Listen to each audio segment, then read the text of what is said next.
Sergio Perez, Mexico's best driver in Formula One history, and a very talented one overall when he's behind the wheel of a 1,000 horsepower Formula One car. But Sergio Perez hasn't had that degree for his entire Formula One career, and he's had, his moments in his career, but most of them being successful. So for Sergio Perez, we're going to be looking back on how his career has transformed heavily. Now, Sergio Perez was a great junior Formula racer in his, pre-2011 days. And in 2010, he finished runner-up in the GP2 Championship, or series, whatever you want to call it, with ADAX Racing Team. And the same year, he was announced as part of the driver academy for Ferrari and was announced as a driver for Sauber for the 2011 Formula One World Championship. And this was two big wins for Sergio Perez.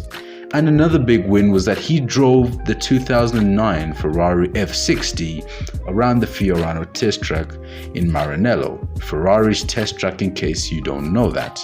I'm sure a lot of you do know about that, so don't really need to emphasize about it anyway. Sergio Perez's first season for Sauber was what you could say a try hard. He really pushed himself to the limits, trying to get the best out of that Sauber, and we know how Sauber was back in the early days of the 2010s, or in the early days of their times in Formula One. But that's how Sauber always was, a team that was, struggling from time to time. And Sergio Perez, pushed himself to the limit a lot of times, but it was not all the time where he would have his great moments. I shall mention the 2011 Monaco Grand Prix, the race that came after the Spanish Grand Prix. I'm sure a lot of us know that in 2011. And in qualifying Q2, Sergio Perez coming out of the tunnel through the tight and twisty Circuit de Monte Carlo. He went over the bumps at the exit of the tunnel and into the sunlight.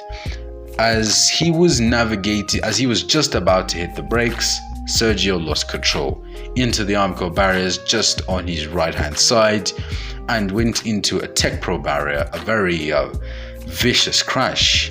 He went into that barrier at a high speed and was actually knocked unconscious for a few moments. Qualifying was stopped and Sergio Perez had to be replaced for the next couple of races as he was recovering. Sergio Perez did have a wild ride at that Grand Prix. He was taken to the medical center, but a great recovery from Perez. At least he was able to be back on the grid. And, there was more for him to come in the next season, 2012. 2012 was arguably Sergio Perez's best season at Sauber, considering the fact that it was his second and last season. Who would have thought? Sergio Perez delivered on a number of occasions. He didn't deliver on the first race in Australia, but he did deliver in Malaysia, almost fighting with Fernando Alonso in a Ferrari, the two-time Formula One world champion. And, Sergio Perez came close to the win until he made a typical Malaysia mistake. But he was still kind of new to Formula One, but at least at that point he knew what to do with the car. And Sergio Perez grabbed a second place, his first podium in Formula One ahead of Lewis Hamilton. And Perez delivered some good results throughout the season and delivered another podium at the Italian Grand Prix, where this time he was behind Lewis Hamilton and I think ahead of Fernando Alonso, of course. And Perez, I forgot, also nabbed a podium in the Canadian Grand Prix where he finished behind Hamilton again. And Perez was, I guess you could say, very talented in his second season of Formula One and Sauber. But Sergio Perez announced that he would be moving to McLaren for the 2013 season, and this meaning that his relationship with Ferrari and the driver academy was broken. Sergio Perez went to McLaren in 2013, replacing Lewis Hamilton, who was miserable at that McLaren team, for a few seasons and went to Mercedes, where we know what history tells us today. Perez was trying to fill the shoes of Lewis Hamilton, but it was not an easy time, as that McLaren wasn't an easy car to drive, and well, the drivers themselves were not that fair with themselves on certain occasions, and neither was Perez himself, as he had a few mishaps throughout that season. But it's all part of how it is in Formula One. You don't always have smooth riding in the sport.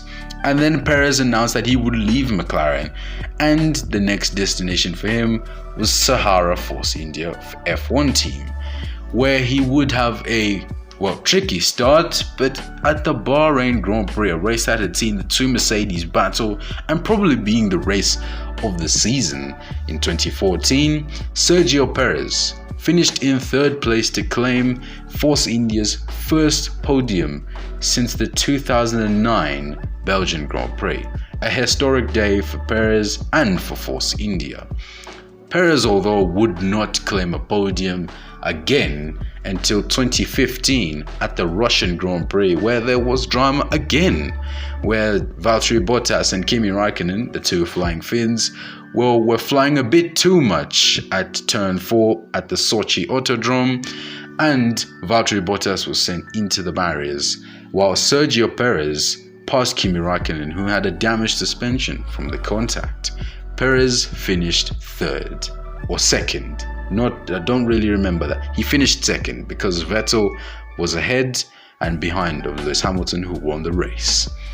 Perez again didn't get a podium that season. He only got one, and in 2016 he got a podium at the Azerbaijan Grand Prix, or as it was called back then, the European Grand Prix, Formula One's first visit to the Baku city.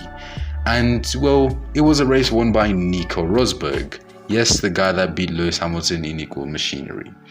I don't want to go too much into details, but Sergio Perez had claimed a lot of podiums for Force India, and well, had his turbulent moments, especially with Esteban Ocon, who used to be his teammate in 2017 and 18. And well, a lot of people were questioning the ability of these two drivers. They were fast, but just not giving each other any room. The both of them were just all over the place. I mean, to be honest, that's how it was. And the team changed to Racing Point in half of 2017 or 2018, whichever year it was, because of financial issues. I don't really remember that, but Sergio Perez did not stop delivering podiums, but for 2019 would be another podium-less season like 2017, because that Racing Point was terrible. It wasn't really the best. I think the closest they got, the highest they got was a 7th place. I think it was 7th or 6th, but the Racing Point was not really the best car. And in 2020, well, after all that was happening at the start, a delayed start to the season, well, a lot of people, before the season was supposed to start but didn't, a lot of people were saying that the Racing Point was basically the 2019 Mercedes copied into the 2020 Racing Point, which it kind of looked like and kind of sounded like, because it must have been an exact copy. Regardless of all of that, Perez tried his level best to get that car onto the podium, and he did at the Turkish Grand Prix. And after an engine blowout at the Bahrain Grand Prix was the Sakhir Grand Prix, where he would experience further disaster with an incident involving Charles Leclerc and Max Verstappen at Bahrain Turn 4. And the Sakhir Grand Prix, which was a Grand Prix using a different layout in Bahrain, Sergio Perez stormed from the back of the field, and due to the troubles of Mercedes, he stormed to the lead and stormed to the Grand Prix win around Sakhir, an 87-lap dash to the checkered flag. Sergio Perez claimed his maiden Formula One victory. After so many years, he claimed a Grand Prix win. But at this point, Sergio Perez was without a seat in 2021.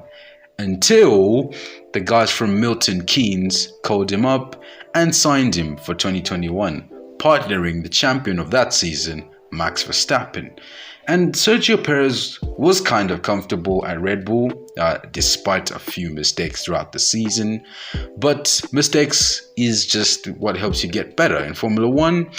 And Sergio Perez, it didn't take long for him to score a win, as it took a few races at the Azerbaijan Grand Prix, a very chaotic race where his teammate crashed out due to a tyre failure.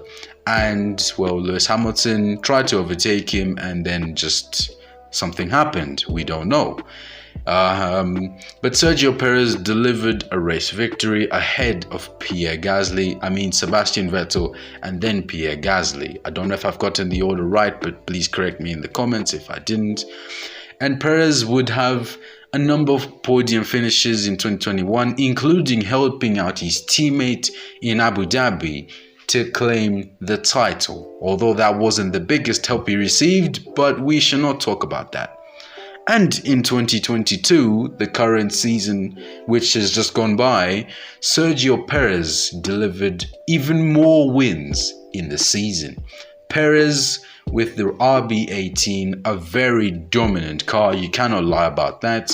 He delivered amazing wins in Monaco and in Singapore.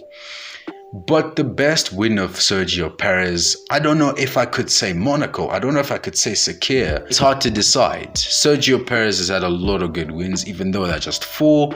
But I believe that Sergio Perez's best win has to be in Sakir, coming from the back of the field to win the race. Not a lot of people can do that. Well, if you're Max Verstappen, it's quite easy for you, but we're not talking about Verstappen here. Sergio Perez is a very talented driver, and as we talk, he is the best Mexican Formula One driver, and is also known as the Mexican Minister of Defense. And because of Sergio Perez, maybe Max Verstappen won that 2021 World Championship. Maybe, maybe not, but it was definitely a factor. Sergio Perez has had an incredible time, from having that horror crash in Monaco to getting a win at the Singapore Grand Prix, dominating the pack in almost tricky conditions at a tricky circuit in a very tricky car. But thank you guys so much for watching. If you did enjoy this video, please remember to smash that like button. Let me know what you thought in the comments about what you think about Sergio Perez and his career evolution. Thank you guys so much for watching. It's been a pleasure. See you guys next time. Goodbye.